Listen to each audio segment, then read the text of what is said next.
Assalamualaikum warahmatullahi wabarakatuh. Alhamdulillah wassalatu ala Rasulillah ma ba'du. Selamat siang pada seluruh peserta agama cinta di acara webinar kita tidak terasa memasuki edisi yang ke-40. Pada saat ini edisi agama cinta yang ke-40 mengambil tema cara jitu mencegah terorisme kepada mantan teroris.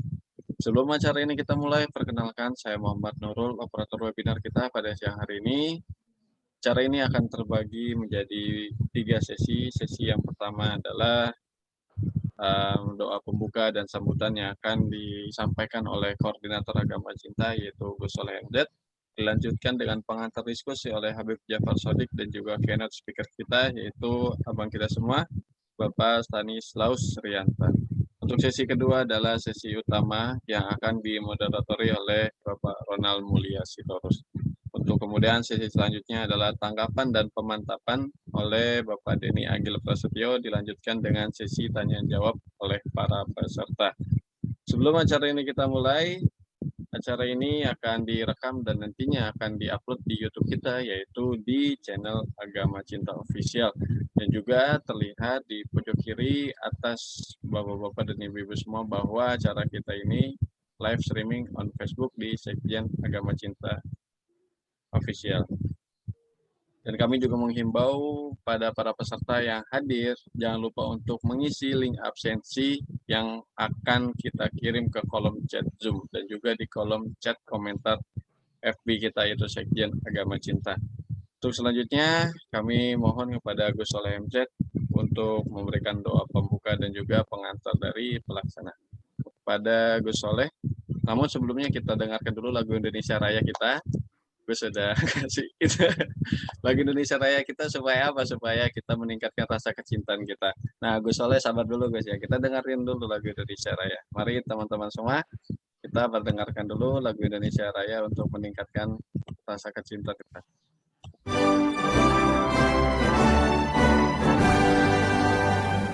Indonesia tanah airku, tanah tumpah darahku. Di sanalah aku berdiri, jadi pandu ibuku. Indonesia kebangsaanku, bangsa dan tanah airku. Marilah kita bersatu, Indonesia bersatu. Hiduplah tanahku, hiduplah negeriku, bangsaku, rakyatku, semuanya. Bangunlah jiwanya, bangunlah badannya untuk Indonesia Raya.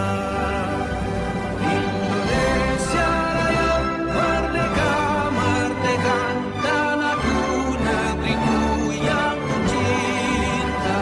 Indonesia Raya, merdeka, merdeka, hiduplah Indonesia Raya. Indonesia, tanah yang mulia, tanah kita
Terima kasih, semoga setelah diperdengarkannya lagu Indonesia Raya kepada kita semua, maka semakin kuatlah rasa kecintaan kita kepada bangsa Indonesia dan tentunya nantinya kita semua tidak menjadi teroris seperti yang diharapkan pada tema kali ini. Keren guys ya? Senyumnya gitu. Untuk itu langsung saja kami mohon kepada Gus Solah MZ yang sudah tidak sabar memberikan doa pembuka dan juga sambutan pelaksana. Kami mohon kepada Gus Soleh untuk memberikan sambutannya. Ya, terima kasih kepada saudara pembawa acara. Assalamualaikum warahmatullahi wabarakatuh. Alhamdulillah, innal hamdalillah, summa salatu ala rasulillah wa ba'du. Selamat siang, salam sejahtera buat kita semuanya, salam Pancasila, salam Bhinneka Tunggal Ika, salam sehat untuk kita semuanya di tengah pandemi yang terus mengganas ini. Alhamdulillah, dengan memanjatkan puja-puji syukur kehadirat Tuhan Yang Maha Esa, tanpa terasa saat ini kita di komunitas agama cinta telah melaksanakan webinar yang ke-40. Akan tetapi, meskipun jumlah dari 40 ini merupakan bilangan yang cukup banyak, tetapi untuk melakukan suatu bentuk kebaikan, janganlah pernah bosan dan janganlah pernah merasa telah melakukan. Untuk kebaikan jangan pernah bertanya, apa hasilnya? Teruslah berbuat untuk kebaikan sampai bumi pertiwi ini benar-benar terwujud sesuai dengan harapan pendiri bangsa, yaitu Pita, yang mana burung Garuda kita tegak berdiri kokoh dengan lambangnya yaitu Bhinneka Tunggal Ika. Apabila Bhinneka Tunggal Ika dapat benar-benar terwujud pada seluruh lapisan masyarakat Indonesia, kami yakin, bahkan hakul yakin, Indonesia dengan Pancasila dan Bhinneka Tunggal Ikanya bisa menjadi mercusuar dunia. Akan tetapi, polarisasi politik yang mana banyak sekali menggunakan topeng-topeng agama demi kepentingan kekuasaan inilah yang menjadikan bangsa kita terpecah belah. Bagaimana kepentingan yang sesaat hanya kursi kekuasaan, mulai kasus Ahok di Pilkada DKI 2017, Indonesia saat ini seakan-akan ada dua kelompok besar, yaitu kelompok nasionalis religius dan kelompok sebelah. Gus tidak sebutkan kadrun ya, terlalu kasar karena ini di agama cinta.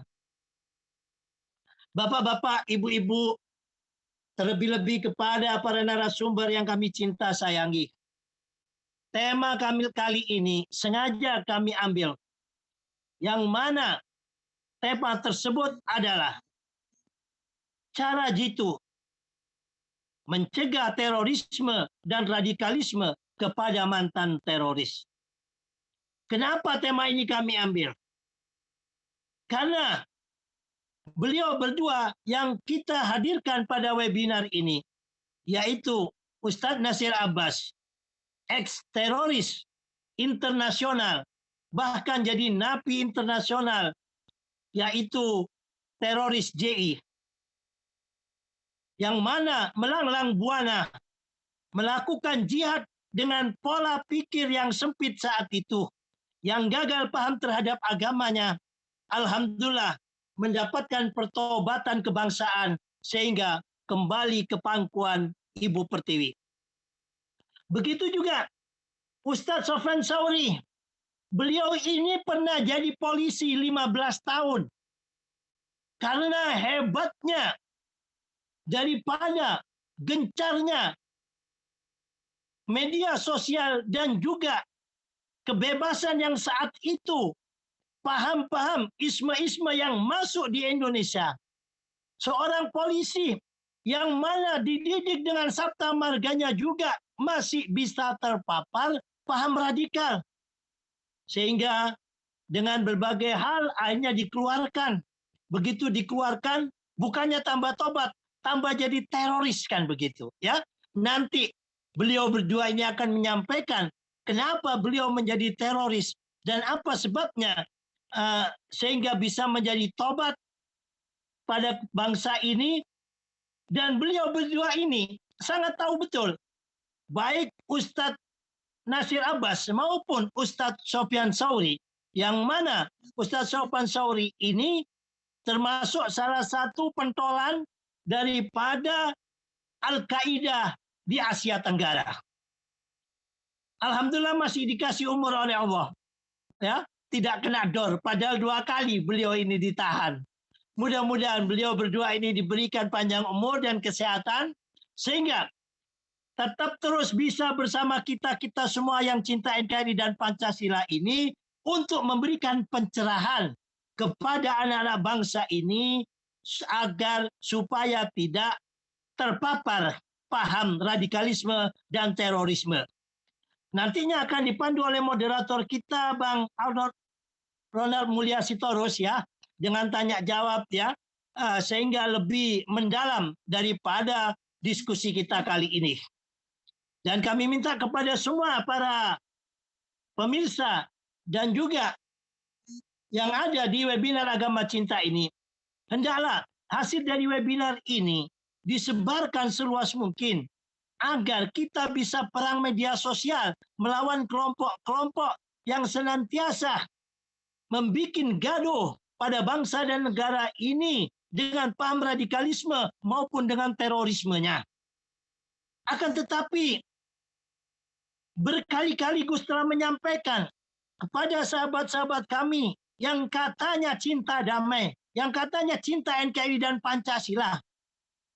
Webinar ini dibuat tidak gratisan, dengan jerih payah, dengan biaya. Ada yang membantu, alhamdulillah. Tidak ada juga, tetap Gus terus berjuang dengan jerih payah yang ada. Harapan yang ada apabila Gus saja yang menyebarkan daripada paham, bukan jangan sebut paham ya, pemikiran beragama dengan cinta damai, beragama dengan kasih sayang. Yang mana teman-teman yang ada ini hanya simpati saja, tetapi selanjutnya diam. Maka jangan salahkan apabila kelompok-kelompok radikal bisa menguasai dunia media sosial yang dibaca oleh generasi muda kita. Tunggulah kehancuran bangsa dan negara ini apabila kalian-kalian terlebih-lebih yang hadir di webinar Agama Cinta ini, yang katanya orang baik, yang katanya orang cinta damai, yang katanya orang cinta NKRI dan Pancasila, tetapi diam. Tidak mau berbuat, disuruh nge-share aja susah, apalagi membuat webinar semacam ini. Nge-like, komen, nge-share kepada teman-temannya, kepada komunitasnya, kepada jamaahnya, sangat sulit. Gus bukan politisi. Gus tidak berharap apa-apa dengan banyaknya like ataupun banyaknya share daripada YouTube ini. Yang Gus harapkan, agar kita bisa perang di media sosial, yang mana media sosial saat ini dikuasai oleh kelompok-kelompok sebelah. Gus melihat daripada grup-grup sebelah saat ini, subhanallah. Gus alumni HMI, malu melihat adik-adik Gus yang mana menyatakan suruh nurunkan Pak Jokowi dan lain sebagainya dan lain sebagainya. Fabi ayyi alai rabbikuma tukadziban, hai adik-adikku, para mahasiswa yang di HMI ini. Nikmat Allah yang mana lagi yang hendak kau dustakan dengan kepemimpinan Bapak Presiden Jokowi, yang mana tiada hari kecuali kerja yang dipikirkan untuk kepentingan rakyat Indonesia. Indonesia bukan Singapura yang mana masyarakatnya hanya sekian juta, 2 atau 3 juta. Indonesia bukan Malaysia yang hanya 1-2 pulau. Indonesia bukan Abu Dhabi yang masyarakatnya hanya 1,2 juta. Indonesia ini masyarakatnya 260 juta dengan ribuan pulau. Tidak mudah untuk menjadi pemimpin di Indonesia ini. Tetapi kita punya pemimpin seperti Presiden Jokowi. Benar-benar luar biasa. Membangun Indonesia ini bukan hanya di Jawa Sentis, dari Sabang sampai Merauke, dari Pulau Miangas sampai Pulau Rote. Begitu juga mengenai penanganan COVID. Jauh-jauh hari, Bapak Presiden kita berpikir agar ada kekuatan imuniti bagi rakyat Indonesia. Karena COVID-19, obat validnya belum ditemukan. Sudah berpikir dengan keras mendatangkan vaksin untuk 260 juta orang Indonesia itu tidak mudah. Apabila kita tidak memiliki pemimpin yang handal, yang berpikir untuk rakyatnya. Kita lihat saja para menteri-menterinya. Banyak yang kelabakan. Banyak menteri-menterinya ini istilahnya tidak bisa mengikuti pekerjaan daripada Bapak Presiden Jokowi. Di sela-sela kesibukannya, tidak mau hanya mendengarkan laporan daripada bawahannya yang yes man gitu, tidak. Pak Jokowi turun ke lapangan melihat bagaimana vaksinasi, baik itu di Jawa maupun di luar Jawa. Akan tetapi, hai adik-adikku, para mahasiswa HMI, dan juga ada yang di BEM UI, dan juga virus ini terviruskan kepada beberapa mahasiswa di lain kota. Coba berpikir dengan watak, dengan akal yang waras. Ya, bolehlah kalian sebagai mahasiswa itu kritis, boleh. Tetapi kekritisan itu harus dibarengi dengan fakta. Kalau tidak dengan fakta namanya fitnah. Paham adik-adik? Ya, kalian boleh berpikir kritis, tetapi melihat realita, kondisi, dan keadaan. Jangan kalian hanya cari popularitas saja, tetapi seluruh rakyat Indonesia marah kepada kalian. Seharusnya kalian, kalau mengatasnamakan mahasiswa, melaksanakan trilogi daripada mahasiswa yang ada, atau tridharma mahasiswa yang ada. Bagaimana pengabdian kepada masyarakat ini? BEM UI, teman-teman HMI, ayo datang ke Kementerian Kesehatan, datang ke Kementerian Dunia Sosial, membantu ya kepada Satgas COVID-19, membantu bagaimana pelaksanaan vaksin ini dapat berjalan dengan baik, dapat merata, bukan hanya masyarakat perkotaan sampai di pedesaan. Begitu juga bansos ini yang ada, jangan sampai bansos ini untuk orang miskin jatuh ke tangan orang kaya. Ini yang seharusnya Anda lakukan sehingga dapat simpati dari rakyat Indonesia. Bukan seperti saat ini di mana Presiden Jokowi dengan seluruh menteri-menterinya berjibaku dengan naiknya COVID-19 ini. Anda melakukan kritik yang sangat bikin marah kami rakyat Indonesia ini. Ini semuanya terjadi karena media sosial yang dikuasai oleh orang-orang baik semacam kita. Kita orang baik, diam, tidak mau nge-share berita-berita yang indah, berita-berita yang baik. Bagaimana kinerjanya Pak? Kita semuanya tidak mau. Maunya nge-share berita-berita mereka yang hoax, maunya nge-share berita-berita mereka yang nyinyir, untuk sama-sama kita bicarakan secara tidak sadar dan secara tidak langsung kita turut serta melakukan ujaran kebencian yang mereka lakukan. Mungkin ini keluar dari konteks. Karena ini unek-unek Gus selama beberapa hari ini melihat adik-adik kami baik itu di HMI sendiri khususnya, karena juga Gus alumni HMI Batko Jombang, ya, tahun 2006 di saat Insinyur Khalid Soleh, ya. Demikian, mohon maaf, dan mari kita sama-sama simak webinar Agama Cinta ini dari awal sampai. Dan sekali lagi, mohon sebarkan hasil daripada webinar ini agar generasi kita mengetahui secara preventif atau tindakan lebih awal. Jangan sampai mereka terpapar pemikiran radikalisme dan juga terorisme. Kita belajar kepada mantan teroris ini, yaitu Ustadz Nasir Abbas dan juga Ustadz Sofyan Sauri. Terima kasih dari kami. Mari kita buka acara ini dengan doa. yang mana hari ini tokoh nasional kita yaitu Ibu Rahmawati meninggal dunia ya. Beliau dulu sering ketemu Gus di saat Gus dimintain tolong untuk bantu besarkan partainya itu, enggak tahu apa partainya itu dulu, lupa Gus namanya, yang garisnya separuh itu. Ya Gus cuman nggak mau jadi orang partai. Kalau diundang ya datang untuk mimpin doa seperti Habib begini kan begitu ya.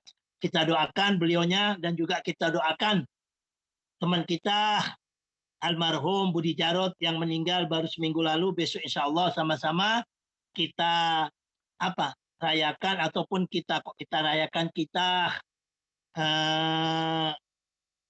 kenang di hari 7 harinya bersama teman-teman relawan Jokowi. Dan juga kita doakan mudah-mudahan COVID-19 ini segera diangkat oleh Allah dari bumi Indonesia ya. Hutang Indonesia sudah banyak karena COVID ini dan juga rumah sakit sudah penuh. Mudah-mudahan ya Allah dengan kuasa dan kebesaran Allah COVID ini segera diangkat dan kita doakan mudah-mudahan Bapak kita Presiden Jokowi senantiasa diberikan kekuatan oleh Allah daripada fitnah-fitnah para pembencinya ini. Mudah-mudahan senantiasa sehat, kuat, dan tegar. Dan juga kita semuanya ya, Habib juga habis sakit ini karena kondisi cuaca begini. Gus 3 hari juga sakit. Karena ini webinar dipaksakan harus sembuh. Alhamdulillah jadi sembuh ya. Mudah-mudahan kita semua yang hadir sini diberikan oleh Allah sehat walafiat. Indonesia menjadi negeri yang aman, damai, tentrem. Gemah Ripalo Jinawi dan juga kita doakan almarhum Bu Rahmawati dan juga Budi Jarot dan untuk keberkahan seluruh rakyat Indonesia ila hadiniyah Al-Fatihah. A'udzubillahi minasyaitonir rajim. Bismillahirrahmanirrahim. Alhamdulillahirabbil alamin arrahmanirrahim maliki yaumiddin. Iyyaka na'budu wa iyyaka nasta'in. Ihdinas siratal mustaqim. Siratal ladzina an'amta 'alaihim ghairil maghdubi 'alaihim waladdallin. Amin. Terima kasih. Waktu kami serahkan kepada pembawa acara. Assalamualaikum warahmatullahi wabarakatuh. Waalaikumsalam warahmatullahi wabarakatuh. Terima kasih kepada Gus Soleh yang telah memimpin doa iftitah dan juga memberikan sambutan pelaksana pada webinar Agama Cinta untuk edisi yang ke-40 ini. Untuk selanjutnya ada pengantar diskusi yang akan disampaikan oleh Habib kita yaitu Habib Jafar Shadiq bin Yahya. Pada Habib Jafar, monggo kami persilakan. Tes, masuk suara. Oke, mantap, Beb. Baik, Om Swastiastu, Namo Buddhaya, salam sejahtera, salam bahagia, salam damai. Assalamualaikum warahmatullahi wabarakatuh. Salam Pancasila, merdeka. Para narasumber yang kami muliakan, para peserta webinar yang saya cintai, dan mobil khusus, Akhuna Gus Soleh MZ, yang sama dengan saya dalam keadaan lunglai, lemah, tapi alhamdulillah berkat kecintaan terhadap NKRI, Gus Soleh bangun dan saya pun jam 10 juga sudah mulai bangun. Baik, ini saya hanya 15 menit saja. Mungkin terorisme kita kaji dari berbagai sudut pandang. Selama ini mungkin terorisme hanya kita kaji dari peta politik saja, tapi perlu juga kita kaji dari sisi yang lain, yakni sisi psikologi, sisi filosofi. Dalam webinar yang lalu, saya sudah mengungkapkan bahwa filosof-filosof dunia sebenarnya sudah memimpikan filsafat yang bisa mendamaikan antara agama dan negara, yaitu Jean-Jacques Rousseau. Gus Soleh mungkin hafal banget dengan Jean-Jacques Rousseau karena Gus Soleh dengan saya sama-sama mengaji kitab Tarbiyah wa Ta'lim karya Muhammad Profesor Dr. Mahmud Yunus almarhum. Nah, menurut Jean-Jacques Rousseau, secara filosofi bisa kita ini menciptakan sebuah filsafat kehidupan sebagai dasar negara yang bisa mendamaikan kepentingan agama dan kepentingan negara. Artinya, kita membuat sebuah dasar negara berupa Pancasila yang bisa mendamaikan dua kepentingan tersebut, itu sudah dicita-citakan ratusan tahun oleh para filosof. Maka kalangan generasi muda yang milenial saat ini yang mungkin masih tergerus virus intoleran, coba kaji secara sejarah, kaji secara filsafat. Baik, yang kedua, kajian terorisme juga perlu dikaji secara psikologi. Secara psikologi, memang seluruh manusia fitrahnya menginginkan sebuah gerakan kebaikan di masa depan. Semua orang ingin agar hidupnya baik. Semua komunitas ingin agar komunitasnya ke depan baik. Cuma yang jadi masalah adalah salah di dalam mengambil langkah, salah di dalam mengambil sumber, salah dalam mengambil referensi. Dan ini dimanfaatkan oleh orang-orang yang tahu tentang psikologi ini, dimanfaatkan. Lalu dibuatlah tafsir-tafsir yang dipelintir. Tafsir agama apapun dipelintir untuk kepentingannya.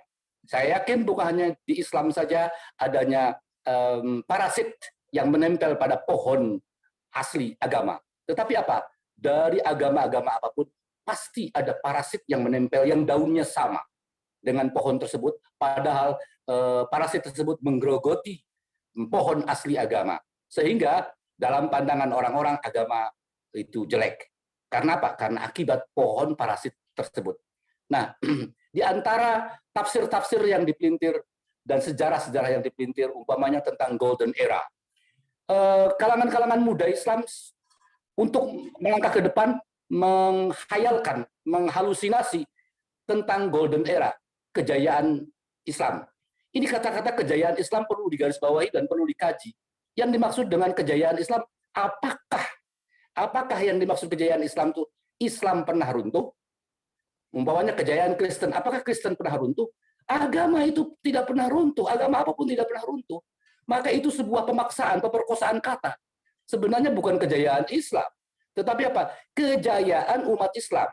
Dan ternyata kalau dikaji kembali, apakah benar kejayaan umat Islam yang disebutkan di Golden Era tersebut adalah benar-benar kejayaan?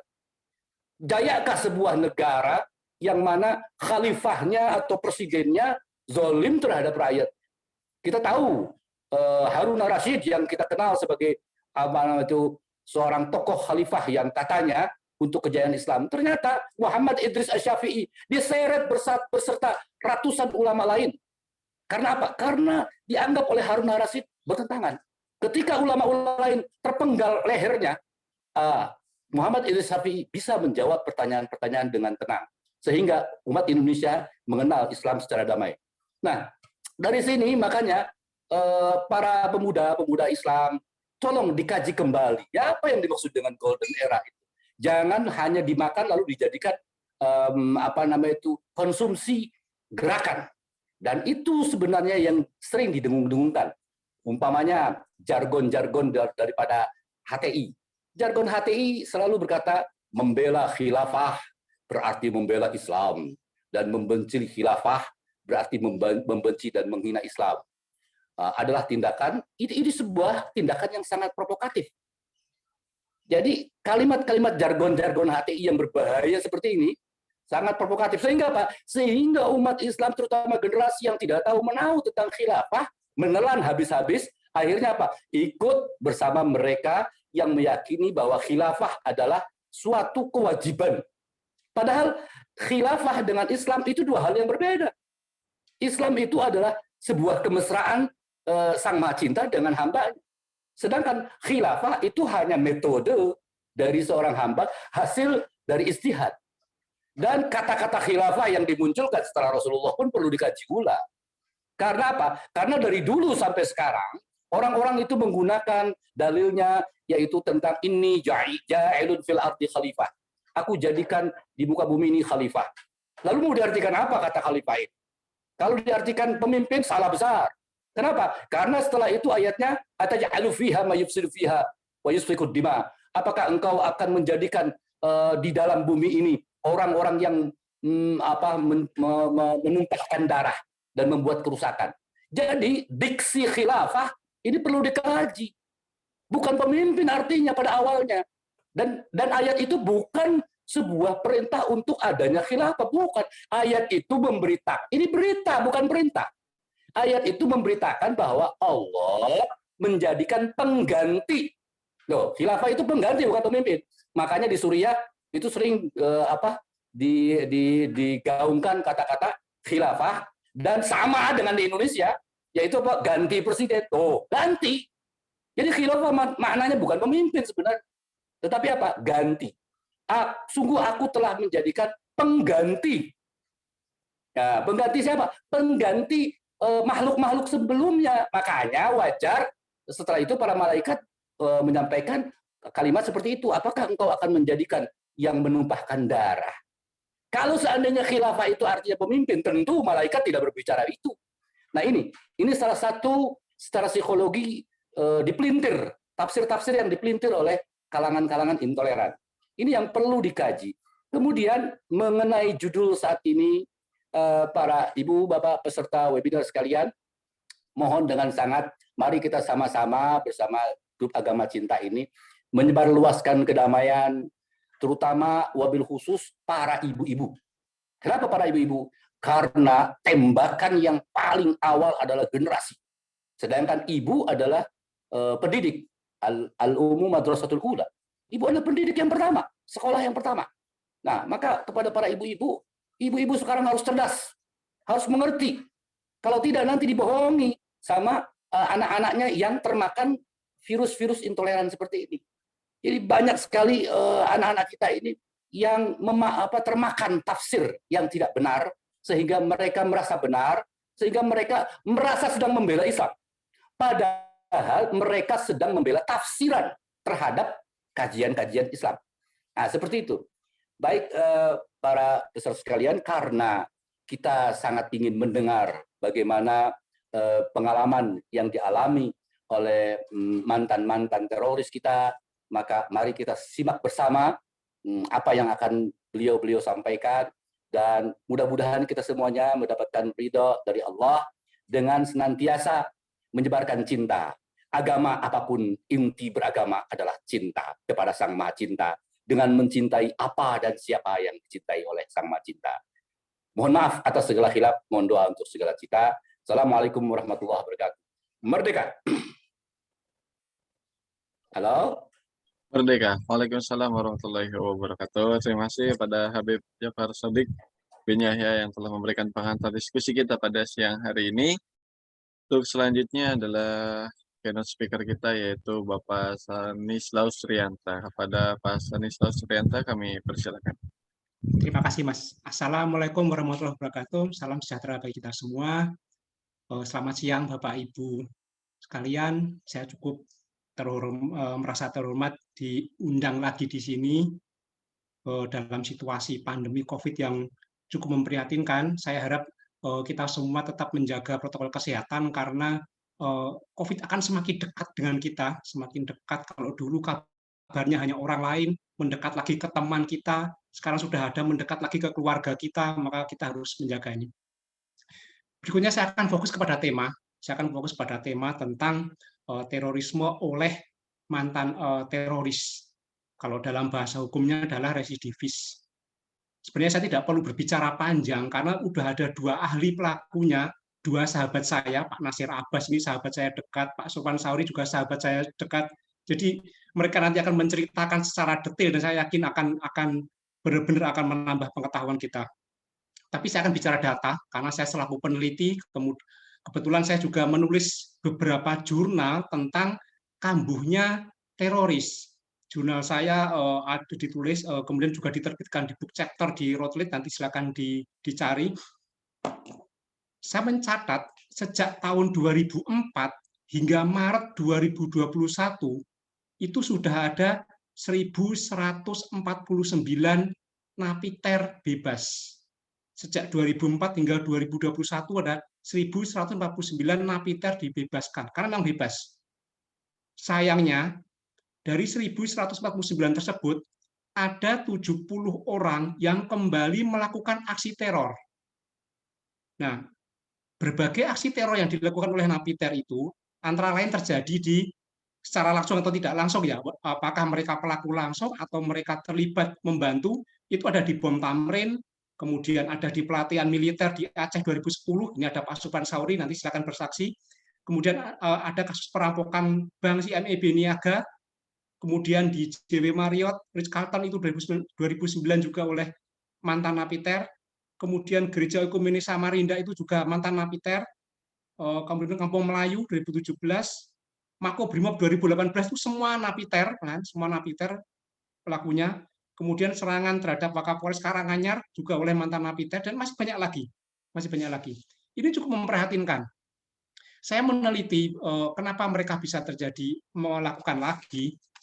Ternyata mengubah ideologi itu sangat sulit, bahkan hampir tidak mungkin jika dilakukan oleh negara. Karena apa? Orang yang mereka hadapin ketika di lapas, yang harusnya proses deradikalisasi dilakukan di lapas, oleh para sipir, oleh mungkin para aparat, itu sudah dianggap musuh, sudah dianggap togut.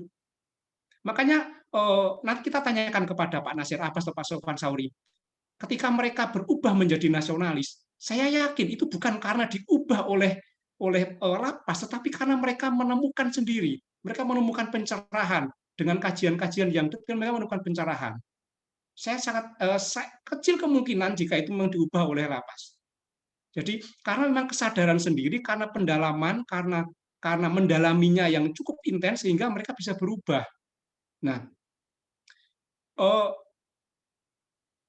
mereka kembali ketika keluar, karena memang hukuman itu tidak membuat mereka jera, hukuman tidak membuat mereka menjadi tidak radikal, makanya ketika keluar banyak yang melakukan kembali. Apalagi ketika keluar dari lapas, mereka tidak menemukan tempat, masyarakat menolak. Yang mau menerima dia hanya kelompoknya yang dulu. Jadi mereka kembali ke kelompoknya. Karena ketika kembali ke masyarakat sudah dicap sebagai mantan napiter, dijauhi. Selain itu, napiter yang keluar, mereka juga tidak berdaya secara ekonomi. Mereka mengalami masalah seperti ini. Mereka mempunyai kesulitan. Ketika mereka mempunyai kesulitan, maka mereka akan tetap menganggap bahwa negara tidak memberikan ruang, tidak memberikan tempat bagi mereka, maka jadikan musuh. Selain itu, saya juga menemukan beberapa kasus bahwa faktor politik itu juga menjadi pemicu ternyata. Ketika situasi politik tidak menguntungkan, karena lawan politiknya dianggap mensolimi, maka mereka tergerak kembali untuk melakukan aksi teror. Jadi banyak faktor sebenarnya. Ada juga yang diajak kembali. Napiter yang sudah keluar, diajak kembali oleh kelompoknya, dihubungi, diajak kembali, bergabung. Ini banyak kasus terjadi. Nah, melihat fenomena ini, memang dari berbagai penelitian, sebaiknya supaya napiter itu tidak kembali menjadi teroris, saran pertama adalah deradikalisasi itu harus mengedepankan masyarakat sipil, terutama mantan napiter seperti Pak Nasir Abbas, seperti Pak Sofwan Sauri ini menjadi garda terdepan untuk melakukan deradikalisasi. Karena beliau-beliau ini pernah menjadi radikal dan sekarang menjadi nasionalis. Makanya beliau-beliau ini yang bisa menjadi jembatan kepada para napiter untuk berubah supaya tidak mengulangi lagi. Tetapi kalau deradikalisasi dilakukan oleh negara misalnya, itu sudah dianggap musuh. Bisa jadi mereka hanya pura-pura aja ikut supaya mendapat syarat untuk pembebasan, syarat untuk remisi. Tapi kalau misalnya yang melakukan deradikalisasi itu Pak Nasir Abbas, Pak Sofwan Sauri, akan didengar. Kemudian yang kedua adalah pendekatan dilakukan oleh tokoh agama. Tokoh agama yang memang tokoh agama yang mereka percaya. Jangan tokoh agama formal, misalnya pemerintah, itu dianggap togut, nggak akan dipercaya. Berikutnya adalah setelah napiter ini keluar, lakukanlah pemberdayaan ekonomi. Mereka diopeni, dipastikan supaya mereka juga dapat hidup kembali ke masyarakat dengan layak, supaya mereka tidak kembali ke kelompoknya. Pemberdayaan ekonomi ini juga sebaiknya dilakukan melalui fasilitator seperti Pak Nasir Abbas sama Pak Sofwan Sauri ini, fasilitatornya. Ketika diberikan masuk oleh negara, mereka masih cenderung menolak atau bahkan ya udah dihabis-habisin aja mau diterima itu. Selain itu adalah pendekatan individu ini penting. Pendekatan individu dari hati ke hati ini perlu dilakukan. Dengan pendekatan ini biasanya mereka walaupun ideologi tidak berubah, minimal mereka akan mentaati aturan, tidak melakukan kekerasan. Ideologi memang sangat sulit berubah ya, tetapi pendekatan-pendekatan tertentu diupayakan supaya mereka tidak melanggar aturan, tidak melakukan kekerasan, tidak menghakimi orang, ini yang diupayakan. Moderasi beragama juga penting dilakukan terus-menerus, dan yang berikutnya adalah kehadiran negara. Kehadiran negara di masyarakat ini penting. Kalau negara dianggap tidak hadir, negara dianggap tidak adil, negara dianggap enzolimi, maka bisa memicu mantan-mantan napiter untuk kembali melakukan aksinya, karena mereka anggap bahwa aksi-aksi mereka ini adalah bentuk aksi untuk membela agamanya. Nah, ini serangkaian hasil dari penelitian saya. Nah, nanti kita harapkan Pak Nasir Abbas memperjelas lagi. Saya yakin beliau sangat paham, kemudian Pak Sofwan Sauri ini juga sangat paham sekali. Tapi intinya adalah negara tidak bisa sendiri dalam menangani napiter, dalam deradikalisasi.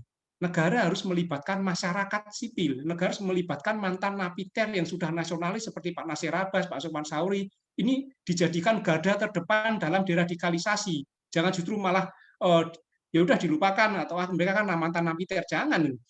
Jadikanlah Pak Nasir Abbas, jadikanlah Pak Sofwan Sauri ini aset negara supaya program deradikalisasi ini sukses, kemudian tidak ada lagi residivis yang melakukan aksi terorisme. Demikian dari saya, nanti kita lanjutkan dalam sesi diskusi. Semoga bermanfaat dan mohon maaf jika ada kesalahan. Wassalamualaikum warahmatullahi wabarakatuh.